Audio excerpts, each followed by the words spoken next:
চালচোরদের চালচোর বলা হলে তাদের অপমান হতে পারে, রাগ হতে পারে, কিন্তু আমরা বারবারই এই কথা বলে এসেছি যে এদের শুধু চালচোর বলা যায় না, কারণ চালচোর বললে অনেক কম বলা হবে। রেশন দুর্নীতি মামলায় তৃণমূল কংগ্রেসের দেগঙ্গার ব্লক সভাপতি আনিসুর রহমান বিদেশ এবং তার ভাই আলিফ নূর মুকুলকে গ্রেপ্তার করল ইডি।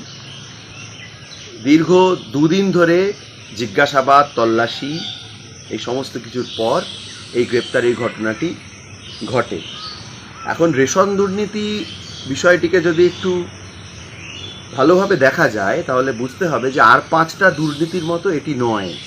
এর আগেও আমাদের প্রাক্তন খাদ্যমন্ত্রী জ্যোতিপ্রিয় মল্লিকের গ্রেপ্তারির পরে আমরা যে বিষয়টি নিয়ে বারবার বলার চেষ্টা করেছিলাম যে রেশন ব্যাপারটার সঙ্গে একেবারে সবচাইতে দুস্থ মানুষের, সবচাইতে অসহায় নিপীড়িত মানুষের জীবন এবং বেঁচে থাকার অধিকার যুক্ত। রেশন দুর্নীতি বিষয়টি এমন, ধরা যাক যখন 2020 সালে প্রথম লকডাউন ঘোষিত হলো, মাত্র 4 ঘন্টার নোটিশে লকডাউন ঘোষণা করা হলো, তারপর মানুষের কাজ গেল। যেখানে যারা কাজ করতেন পরিযায়ী শ্রমিকেরা, তারা ফিরে এলেন। ফিরে আসার কোনো ব্যবস্থাই প্রায় রাজ্য এবং কেন্দ্র সরকার করেনি। এই রকম অবস্থাতে যখন মানুষের জীবিকা চলে গেছে এবং তার উপরে ওই বছরেই আমফান ঝড়ের ফলে পশ্চিমবঙ্গের, বিশেষত দক্ষিণবঙ্গের প্রচুর জেলা আক্রান্ত এবং মানুষের শেষ সম্বলটুকুও শেষ হয়ে গেছে, এমন অবস্থাতে যে খাদ্য সামগ্রীর অধিকার তাদের ছিল সেটাকেও চুরি করা হয়েছে।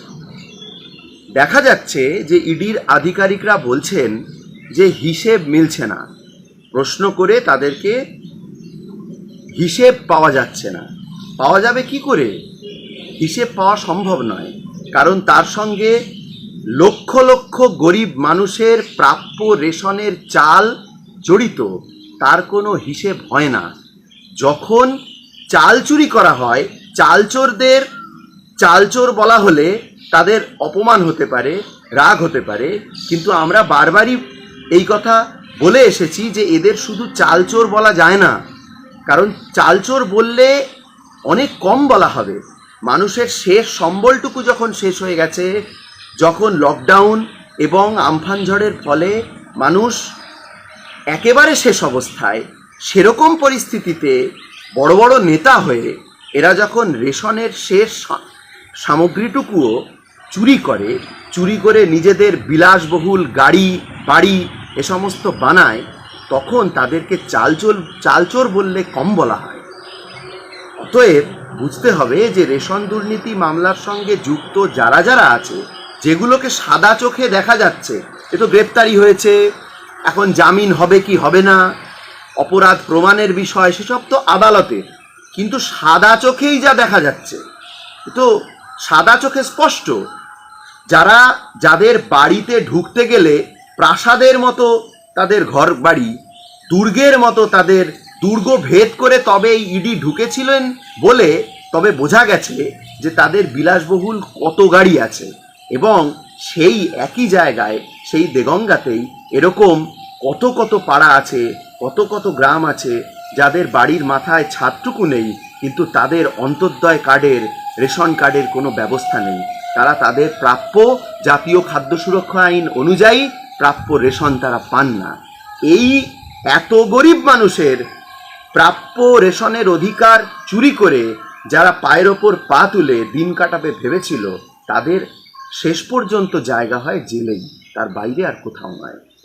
এছাড়া রাজনৈতিকভাবে দেউলিয়াপানা না থাকলে যে কাণ্ডগুলো তারা করেছেন বিরোধী রাজনৈতিক দলগুলোর ওপর, বিশেষত এই রিসেন্টলি একটা হুইপ জারি করে দেওয়া হয়েছিল প্রতিটা গ্রাম পঞ্চায়েতে যে বিরোধী রাজনৈতিক দলের মেম্বার যেখানে আছেন তাদের কোনো কাজ দেওয়া যাবে না। বিশেষত আমাদের ইন্ডিয়ান সেকুলার ফ্রন্টের যেখানে যেখানে যত মেম্বার আছেন, হুইপ জারি করে দেওয়া হয়ে গেছিল যে তাদের যাতে কোনো রকম কোনো কাজ না দেওয়া হয়। এগুলোকে রাজনৈতিক দেউলিয়াপানা বললেও কম বলা হয়।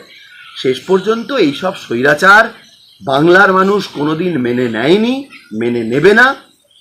মানুষ মাথা তুলে দাঁড়াবেন, মানুষের পাশে ইন্ডিয়ান সেকুলার ফ্রন্ট সবসময় ছিল, সবসময় থাকবে। বিরোধী যে কোনো কণ্ঠস্বরকে দমন করে দিয়ে কেউ কখনো স্বাধীনভাবে ঘোরাঘুরি করতে পারে না, রাজত্ব চালাতে পারে না।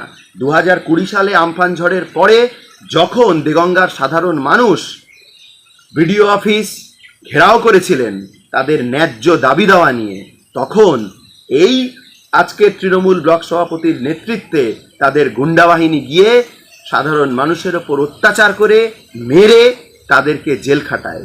এদের জায়গা জেল ছাড়া আর কোথাও হতে পারে না।